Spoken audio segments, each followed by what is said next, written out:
అంటే national media అంటే లాస్ట్లో 1 or 2 words I will talk. Any doubts I will answer for them. అందరికీ నమస్కారాలు. ఒక బాధాకరమైన సంఘటన, చాలా బాధేస్తుంది. నిన్నటి నుంచి కూడా నేను చూశాను. ఇది ఒక కంపెనీ సరైన నిర్ణయాలు తీసుకోకపోతే ఏం జరుగుతుందో ఇది ఒక ఉదాహరణ.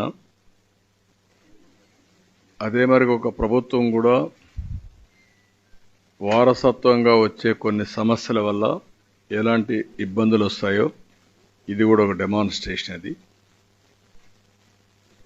ఇక్కడ మనం చూస్తే Essentia advance sciences pharma company,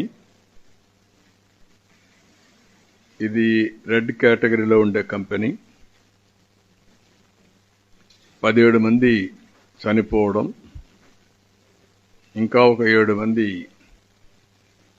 ఒక అతనికైతే 54% బర్న్స్ ఉన్నాయి, ఒక అతనికి 24% ఉన్నాయి, ఒక అతనికి 17% ఉన్నాయి, ఇంకొక అతనికి 10% ఉన్నాయి. మిగిలిన వాళ్ళు మోర్ ఆర్ లెస్ తక్కువగా ఉన్నాయి. అవి కొద్దిగా నామినల్ ఇంజురీస్ కానీ కొంచెం సీరియస్ ఇంజురీస్ కానీ ఉన్నాయి. ఏదైతే చెస్ట్ బోన్ ఒకటి బ్రేక్ కావడం ఇలాంటి సంఘటనలు కూడా ఉన్నాయి. నేను వస్తానే ముందు వాళ్ళ దగ్గరికి వెళ్ళాను. ఏదైతే ఫస్ట్ నేను వెళ్ళింది సీరియస్గా ఉండే వాళ్ళందరినీ పరామర్శించాను. ఆ తర్వాత హాస్పిటల్కి వెళ్ళి కేజీహెచ్కి వెళ్ళి ఎవరైతే హాస్పిటల్లో డెడ్ బాడీస్ అనే పోస్ట్ మార్టంకి వచ్చి కుటుంబ సభ్యులు బాధితులు వచ్చారు, వాళ్ళని పరామర్శించాను, ఓదార్చాను. కానీ కొన్ని సంఘటనలు చూస్తే చాలా బాధేస్తుంది. 4 నెలల ప్రెగ్నెంటు, లేకుంటే ఒక బాబు కూడా 2 ఏళ్ళు కూడా కాలేదు మ్యారేజ్ అయ్యి, అతను చనిపోయి ఆ అమ్మాయిని చూస్తే చాలా బాధేస్తుంది. ఇలాంటి సంఘటనలు చాలా సంఘటనలు, ఒక హృదయ విదారకమైన సంఘటనలు జరిగాయి. అవి చూసిన తర్వాత వాళ్ళందరితో మాట్లాడి ఒక భరోసా ఇచ్చాం. భరోసా ఇచ్చి మొత్తం అనౌన్స్మెంట్ కూడా మీరు ఒకసారి చూస్తే బాధితులందరికీ, చనిపోయిన వాళ్ళందరికీ 1 కోటి రూపాయలు ఆర్థిక సహాయం చేయడం, సీరియస్గా ఇంజురీ అయిన వాళ్ళకి 50 లక్షలు ఇవ్వడం, లైట్ ఇంజురీస్ ఉంటే అలాంటి వాళ్ళకు కూడా 25 లక్షలు ఇవ్వడం, ఈ 3 కేటగిరీస్ కింద అనౌన్స్ చేశాం. ఈరోజే ఎవరైతే చనిపోయారో వాళ్ళందరికీ చెక్కులు కూడా డిస్ట్రిబ్యూట్ చేస్తారు. మిగిలిన వాళ్ళు కూడా ఇమీడియట్గా డిస్ట్రిబ్యూట్ చేయమని ఆదేశాలు ఇచ్చాను. అవి కూడా ఇమీడియట్గా ఇస్తాం. అయితే మనం ఆర్థిక సహాయం చేయొచ్చు కానీ కుటుంబాలు తేలేం. ఆ కుటుంబానికి ఎవరైతే ఆధారంగా ఉంటారో, ఎవరైతే ఆ కుటుంబానికి ఒక సెక్యూరిటీగా ఉంటారో వాళ్ళు మనం తేలేం. అది జీవితాంతం తీరని లోటు. ఒక పక్క ఇండస్ట్రీస్ రావాలి, కానీ రెండో పక్కన కూడా సేఫ్టీకి కూడా అంతే ప్రాధాన్యత ఇవ్వాలి.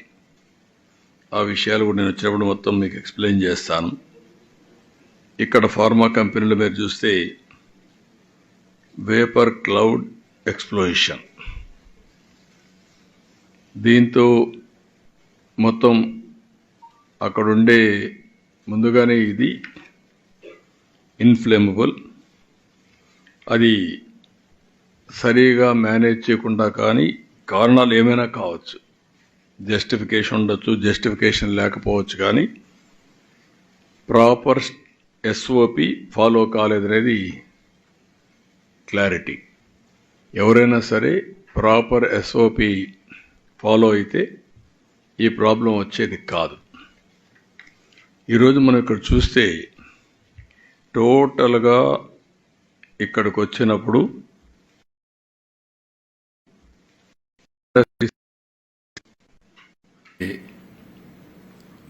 అలా ఈ ఎస్సీజెడ్లోకి వస్తే అచ్యుతాపురంలో 1949 ఎకరాలు ఉంది.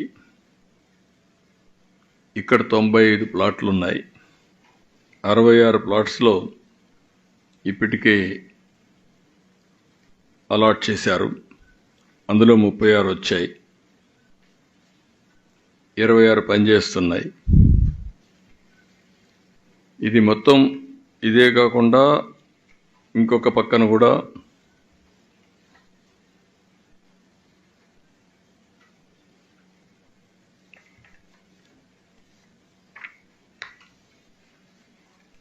మనకు ఫార్మా ఇంకోటి కూడా ఉంది. ఈ 2 ఫార్మా యూనిట్లు కూడా ఇక్కడనే మనం చూస్తే 280 యూనిట్లు, 208 యూనిట్లు వస్తాయి. బోత్ ఎస్సీజెడ్, నాన్ ఎస్సీజెడ్ రెండూ కలిపి. అలాంటిది ఇది ఇంకా పూర్తిగా ఫుల్ ప్లెడ్జ్లో ఈ సెక్యూరిటీ స్టాండర్డ్స్ కానీ ఇవి కూడా జరగలేదు. ఇప్పుడు ఇంకొక పక్కన చూస్తే లాస్ట్ 5 ఇయర్స్లో 1924 మొత్తం ఇక్కడికి వస్తే దగ్గర 119 ఇన్సిడెంట్ జరిగాయి. విశాఖపట్నం అందులో 120 మంది చనిపోయారు.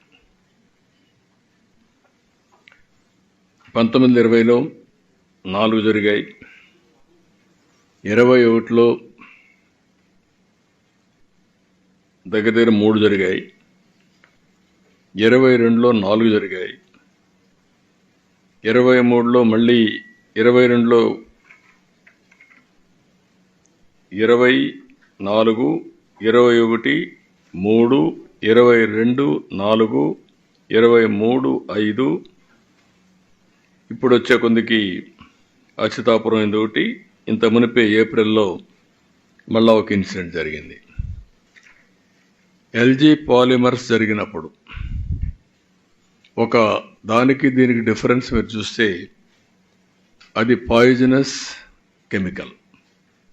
ఇక్కడ పాయిజనస్ కెమికల్ కాదు కానీ ఎక్స్ప్లోజివ్ కెమికల్.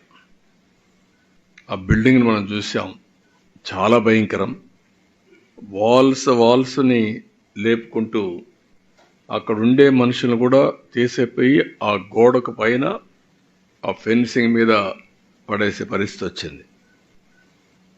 అంటే అంత పవర్ఫుల్ బ్లాస్ట్ అయ్యే పరిస్థితికి వచ్చింది.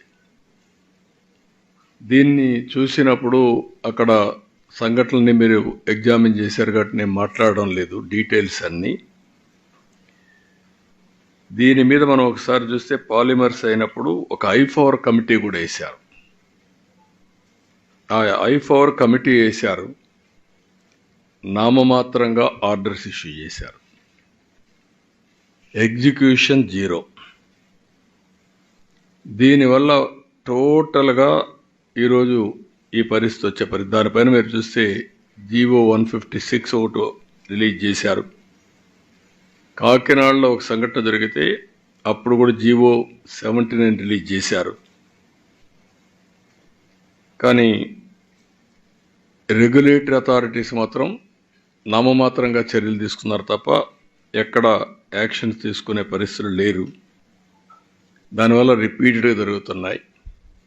ఏది ఏమైనా దీన్ని నేను డీటెయిల్స్ అన్నీ కూడా ఎప్పటికప్పుడు చెప్తాను, కానీ నేను ఇంకా డీటెయిల్స్ ఫర్దర్గా వెళ్ళడం లేదు.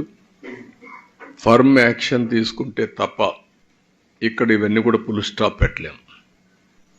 I want to go very clearly. నేను ఒకసారి అప్పీల్ చేస్తున్నా ఆల్ ఇండస్ట్రియలిస్టులకి, మీరు కూడా ఈ రెడ్ కేటగిరీలో ఉండే ఇండస్ట్రీస్ అన్నీ మీరు జాగ్రత్తలు తీసుకోవాలి. మీరు మాకు కూడా గవర్నమెంట్కి కానీ ప్రజలకు కానీ ఇండస్ట్రీ రావాలి, ఎంప్లాయ్మెంట్ కావాలి, వెల్త్ క్రియేట్ చేయాలి.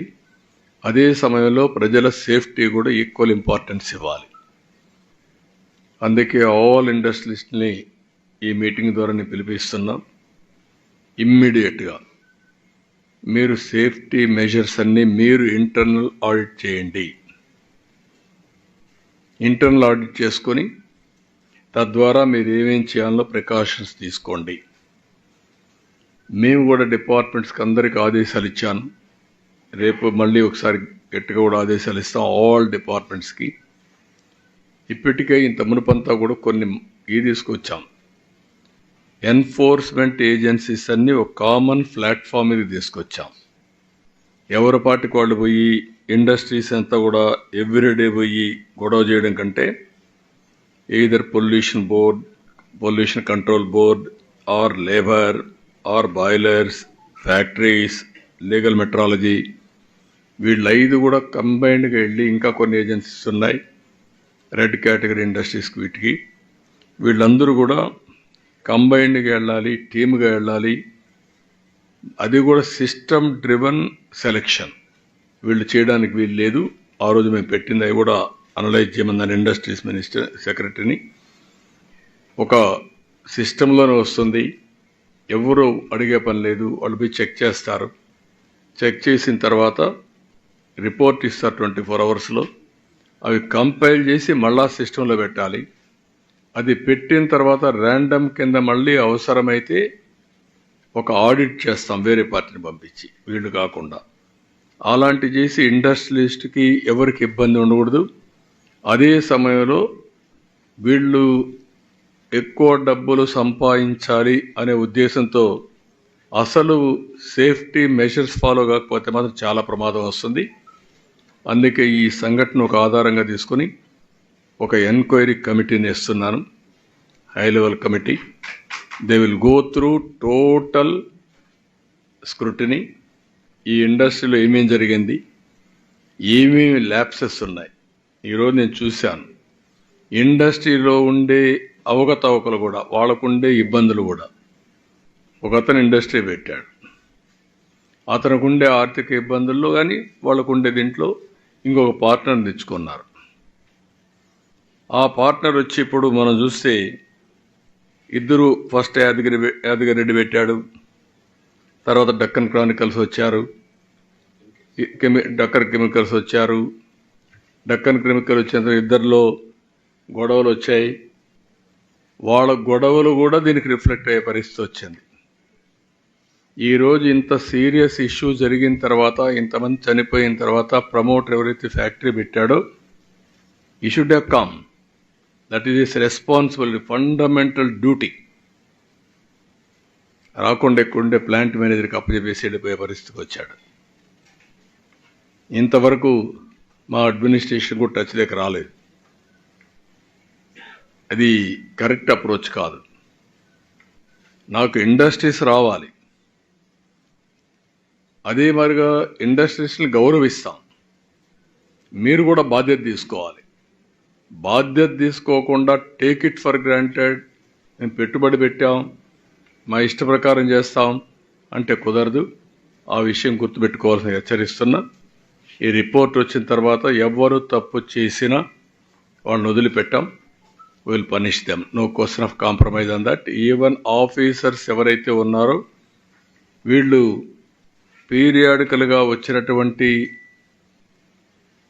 ఫైండింగ్స్ ఇచ్చారా, ఇస్తే యాక్షన్ తీసుకున్నారా, మళ్ళీ ఎందుకు వీళ్ళు రివ్యూ చేయలేకపోయారు, all lapses will study and then will take action. అది తీసుకుంటాం. అదే మరి కుటుంబాలు మాత్రం పూర్తిగా ఆదుకునే బాధ్యత గవర్నమెంట్ తీసుకుంటుంది. అదే మరి వాళ్ళని మేనేజ్మెంట్ని పే చేయమన్న కాంపన్సేషన్ వరకు మేనేజ్మెంటే పే చేస్తారు. అది వాళ్ళే ఇప్పటికే పే చేయించారు. 1 crore అయితే వాళ్ళే చెక్లు ఇచ్చారు, మొత్తం కూడా వాళ్ళే ఇస్తున్నారు. It is very clear. మళ్ళీ మీకు ఆసిలేషన్ లేకుండా I want to communicate to the people, వాళ్ళే పే చేస్తున్నారు. పే చేసిన తర్వాత ఏ విధంగా ఈ కంపెనీ కానీ ఇవన్నీ చేయాలో చేస్తాం. ఇక్కడ విశాఖపట్నంలో ఇంకొక ఫార్మా ఉంది, ఏదైతే పరవాడ దగ్గర, ఇక్కడ అచ్యుతాపురంలో ఇక్కడ ఒక ఫార్మా ఉంది. మోడల్స్ కూడా ఉన్నాయి దీంట్లో. అక్కడ డెవలపర్ ఉన్నాడు. ఇక్కడ ఏపీఐఐసి ఉంది, ఎస్సీజెడ్, నాన్ ఎస్సీజెడ్ ఉంది, కొన్ని మిక్స్డ్ ఉన్నాయి, కొన్ని ఐలా లాస్ ఉన్నాయి. ఇవన్నీ కూడా ఇంప్లిమెంటేషన్లో ఇంకా పగడ్బందీగా కొన్ని అఫ్లూయెంట్ ప్లాంట్స్ అన్నీ ఈ యొక్క SEZకి మొత్తానికి ఒకటి ఉంది, కొంతమంది వాళ్ళు పెట్టుకుంటున్నారు. ఏ విధంగా సింక్రనైజ్ చేయాలి, ఎంత ఎఫెక్టివ్గా పనిచేయించాలనే విషయాలు కూడా ఎగ్జామిన్ చేస్తాం. అల్టిమేట్గా దీన్ని కూడా సీరియస్గా ఆలోచిస్తున్నాం. ఏదైతే సేఫ్టీ ఆడిట్ కోసం ఒక కమిటీ కూడా పెడతాం, అది కూడా కాన్స్టిట్యూట్ చేసి మొత్తం పగడ్బందీగా ఈ విశాఖపట్నంలో రాబోయే రోజుల్లో ఈ ఇండస్ట్రియలైజేషన్ జరుగుతుంది. అదే సమయంలో ఇలాంటి యాక్సిడెంట్ జరగకుండా సేఫ్టీ ఆఫ్ ది ఎంప్లాయీస్ కూడా వర్కౌట్ చేస్తాం. ఇది ఫైనల్గా.